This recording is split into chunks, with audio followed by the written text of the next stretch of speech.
Nate Hill joins us now here on the program. A beautiful look there at Manhattan. The sun is beginning to come down a little bit. The rain is out of here. It's a beautiful night. It's really cool. I have a lot of questions about this. Nate, welcome. Thank you. So tell us a little bit about the Fortnite World Cup that happened at ASH and the turnout for that. Gaming, very popular globally. If you're joining us on US Open now, welcome. I imagine you're familiar with it. I'm not as familiar, but I certainly know it's important and that it exists. Yeah. Tell us about the World Cup that happened here at ASH. So yeah, the World Cup happened here, I think it was July 21st. It was the first large outside, really big scaled event and that Fortnite ran, and it was just an amazing experience to be at Arthur Ashe because I've been a huge tennis fan my whole life, and just to be there for something else, even if it wasn't for tennis, it was awesome. But yeah, they had a huge $30 million tournament, which was obviously one of the biggest gaming prize pools in the history of Oh gaming. my gosh, look at it. So, Wow. oh yeah, It's a whole production. right? How So different is that? are you telling me Yeah. 40 million It's people crazy. tried out for this? Yeah, I think over 40 million people tried out to get into this tournament, and there was only 100 spots for solos and 50 for duos. So just to make it to that level is almost impossible. What makes an elite gamer an elite gamer? I think like a strong mentality goes into it because the game can be very flip-floppy, very tilty is a word that we use. I think a lot of practice, like all of us, we have to play at least like 8 to 10 hours every single day of our lives to get there. So there is a lot of similarities between professional sports and gaming in the time it takes to become the top level. Well, one of the things that I want to know is not about gaming, it's about tennis. Yes. What was it like to play against Taylor Fritz?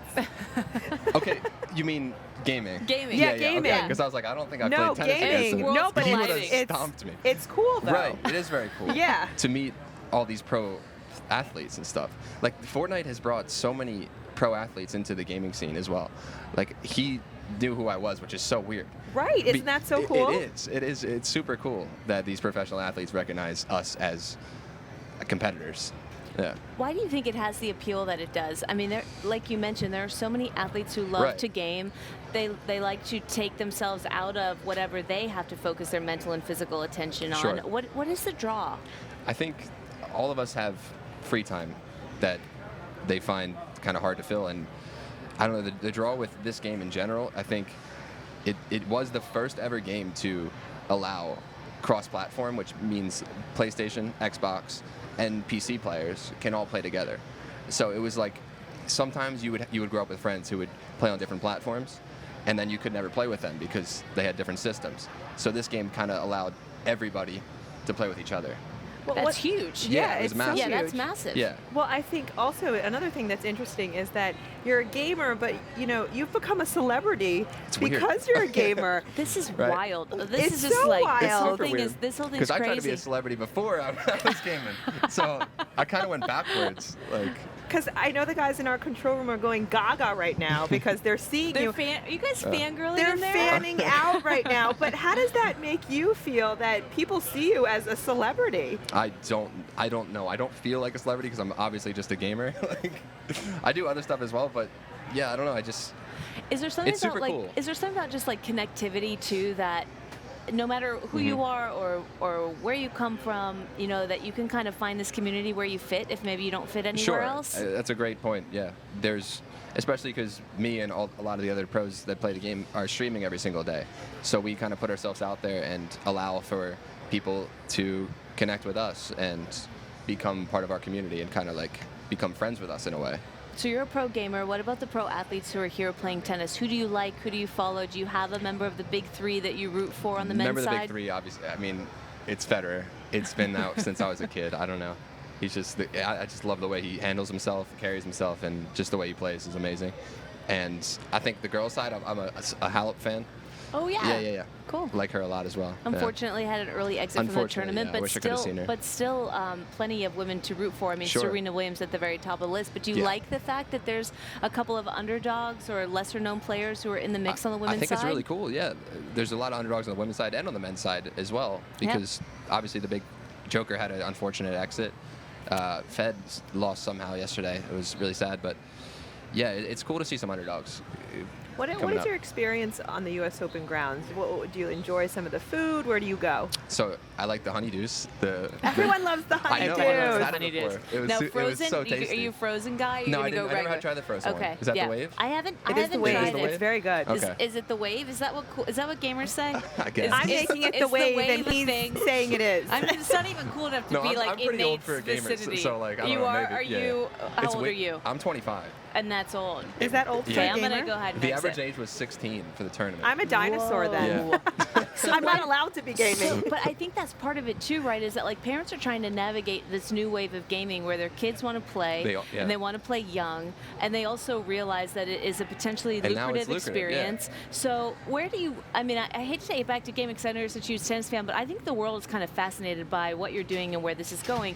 Like, what is your justification for allowing kids to fully embrace this? And what would you say to someone who's like thinking about like I have a kid, they want to be a gamer, but I'm not sure. It's you got to handle it the same way as you would say your kid wants to be a professional athlete, because not that there's physical limitations, just that there's not many people that can do it. Like I said, there was only 50 people, or sorry, 100 people on each section out of 40 million. Out of 40 million. Out of 40 what million. makes it like we know what makes an elite athlete elite because Yeah. we can see it. But for you, like you mentioned the mental aspect Sure. of gaming, like how do you identify who is a gaming talent? There's specific like mechanical skills that you see within the game that you can pinpoint and be like, that guy's obviously good. Is it reflex? Is it? It's I mean, reflexes, tennis is it's a lot quick about twitch, reflexes. yeah. It's a lot about instinct. Sure. It's a lot about instant There's- reaction. With gaming, there is actual talent that comes into it. So it's not just anybody can do it. It's the same thing with basketball, with tennis, with any sport, really. Well, that's exactly right. I think it legitimizes it, especially with what happened at Ash. There's 40,000 people coming. I mean, how do you now see it? Like, how is gaming viewed now? It's completely becoming mainstream, which is awesome. I think it's there, right? It is. What has the evolution been? When did this really start? And honestly, just the past couple years, it's really, really taken off into the mainstream. And I think one of the main reasons is because a lot of the giant celebrities and pro athletes have decided to hop in with it as well. And now all these brands are getting involved. Like you have Adidas, Red Bull, stuff like that never really touched gaming before. They kind of make it recognize cool. its value when there's Yeah. 40 million people Sure. that want to And of 100 course, spots. Yeah. people are finally figuring out that there's a lot of money to be made in this, and I think everyone's going to start hopping on. And this is just the beginning. That's How many fascinating. followers do you have on Twitch? On Twitch, like 650,000, and then Who's your Instagram, what's your big like platform? almost a million. Insta? Million. Yeah. So we talk a lot about tennis players and the fact that it's a very much a mental game in addition to physical, and I'm sure that that's something that you can relate to as an elite gamer. Sure. When these athletes have to put so much into performing on stage, like we're going to see with Rafa and Diego Schwartzman, you know, it's such mental energy and focus. When you're doing this, and like you said, there's a lot of training involved, mental Sure. training, it's strict with your scheduling. How do you step away from gaming? Like, how do you get away from it when a lot of people, pro athletes included, and a lot of them at that, go to gaming for They their go to release? exactly. Yeah. Honestly, I don't really take much time off. So the way I usually, when I stop playing my game, I usually just go out and hang in a Discord call with my friends and just kind of chat and relax that way. Wow. Yeah. It's cool. It's Yeah. so Isn't cool. it? Well, what is next for you? What is next for me? I mean, I'm going to keep doing my thing with the gaming and streaming and stuff. I wanted to start doing some acting on the side as well. 'Cause okay. I modeled for like 7 years when I started. That kind of got my gaming career to take off. So maybe that, maybe singing. We'll see. Maybe singing. Yeah. Okay, so he's multi-talented. I like to do a lot of stuff. We'll ask you our Twitter poll question before we let Okay. you go. Okay, so this is what we did earlier on the show. Tennis walk-up song, baseball walk-up Right. song. You know, like if you're getting into a major gaming competition at Arthur Ashe Stadium to put you in the zone, like what do you want to hear? I want to hear Fall by Eminem. Oh yeah, Eminem's a solid choice. Yes. I thought about, I was very on the fence about Eminem and Lil Wayne. Okay. I didn't know, which is, you Both know, good you might, hype. yeah. Eminem, though, I could see. Oh, Yeah. it's so intense. It really 100%. gets you. It gets your Oh, yeah. your mojo going. You feel like the fight in it, you know? Yes. Yeah. Absolutely. For sure. That's fantastic. I mean, what would be yours, Carolyn? Well, just off the top of my head, probably Uproar by Lil Wayne, because that's the new hotness. Hey, You might there we not know go. that about me, but I like to. I wouldn't have taken you for a big Lil Really? Wayne fan. Believe it or not. I No. know. Well, yeah.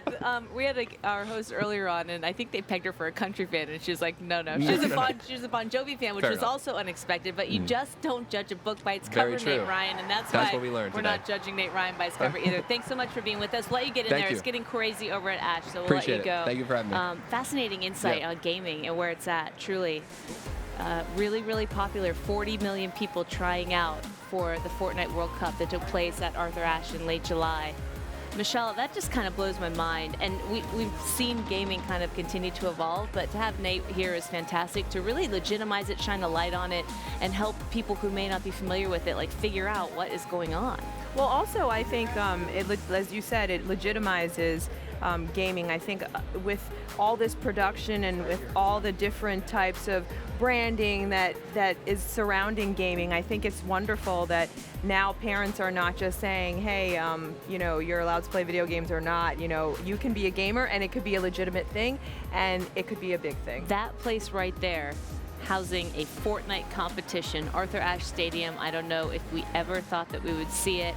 And also, Michelle, what was cool was he said, hey, listen, not every kid that plays tennis is going to be Roger Federer or Rafa Nadal. And that's important for parents to remember as well. Like, not every kid that's going to play Fortnite is going to be Him. Nate Hill,